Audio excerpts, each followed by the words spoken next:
was to raise awareness on microaggressions and sexism in workspaces, and more than that, to make Mundial a more approachable company and make young people more motivated and interested in working there. The issue we are focusing on is rooted in so many different situations, in workspaces, in homes, at school, and so many more. We wanted to showcase how women get mistreated in these spaces and how a good representation of that in the media can help avoid it.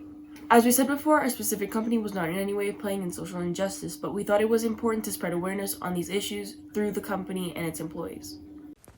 Roles of social injustice. Perpetrator, people in power in professional workspaces. Victim, women in professional spaces. System, the working system, that women are as capable as men. Roles of facing social injustice. Bystander, workers and even same women that don't want to stand up for themselves. Upstanders, people who call out the blatant sexism in their workspace. To fully analyze our problem, we developed a spectrum of social change. This consists of overt actions, covert subconscious, denial, justification, savior complex, awareness, allyship, and accomplice, all seen by this graph right here. Overt actions are rejecting women's ideas and not giving them the recognition for their work. Covert subconscious is, for example, a job recruiter telling that they'll consider them for an application when in reality they have a man in mind for the job instead, and because they think it's more suitable, and even though they're both qualified, the covert subconscious will make the job recruiter choose the man. Denial is that men will say women don't want to work or they are just not as smart. They are just obviously in denial that women can in fact work and be smart and honestly take their jobs. Justification is seen when, for example, men are asked about the pay gap and they would answer something like, open quotes, women are not as ambitious, and just victim blaming and justifying something that they don't want to admit, which is the pay gap. Savior complex is somebody hiring a woman, maybe a woman of color, just for the fact that how it would look good on their company. Awareness is seen in campaigns that are geared towards women and how to realize they're around misogynist people who don't appreciate their work and how we can expand their potential. Allyship is men that realize social injustices and accompany women through the hardships that they might face. And finally, accomplices are companies who have attempted to close the pay gaps, give equal opportunities for men and women. Throughout our project, we interviewed several women that we thought would be relevant to our goals and ideas. We spoke to Carolina Rivera, Lorena Gomez, and Agata Primich. We chose to speak to Carolina not only because she is a marketing strategist and graphic designer, but also because she is an empowered woman.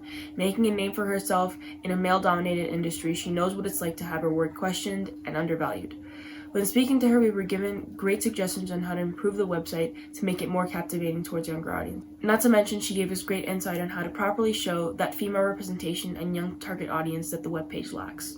Talking to Agata about our project, she was very brave to share with us some of the situations that she has dealt with throughout her career, such as being questioned and interviewed by parents who thought she wasn't qualified enough to teach their child, and generally being underestimated. She expressed how in her area of work, this never happened to her male colleagues, and it was quite upsetting.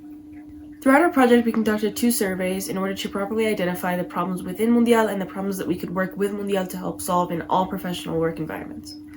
Our first survey was geared towards sexism in the workspaces. Of our female respondents, most said that they don't feel recognized in the workspace.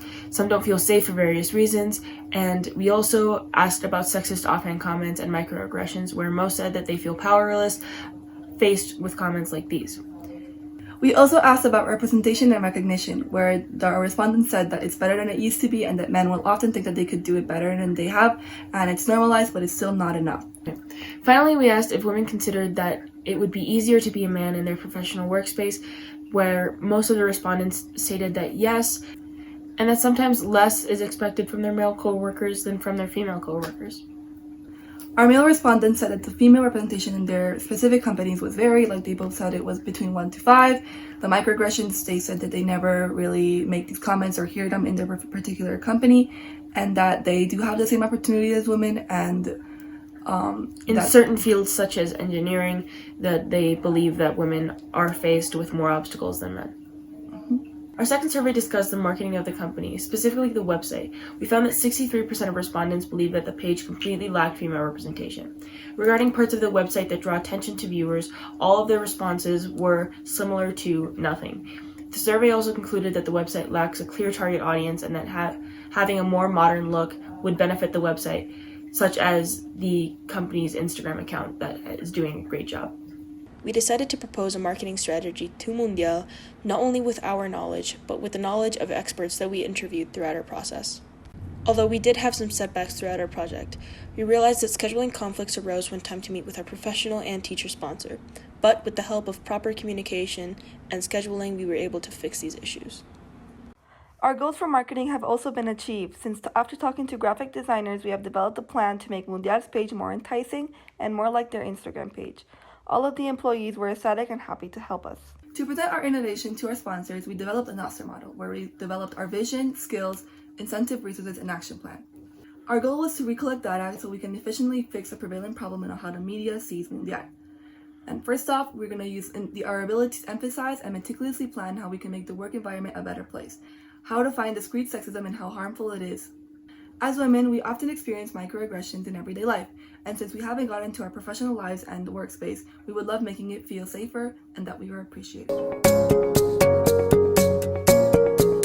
We need passionate and open-minded people that are not going to quit when faced with a challenge. We also want support from our sponsors along with tools to present our goals and accomplishments, like PowerPoint, Canva, and etc.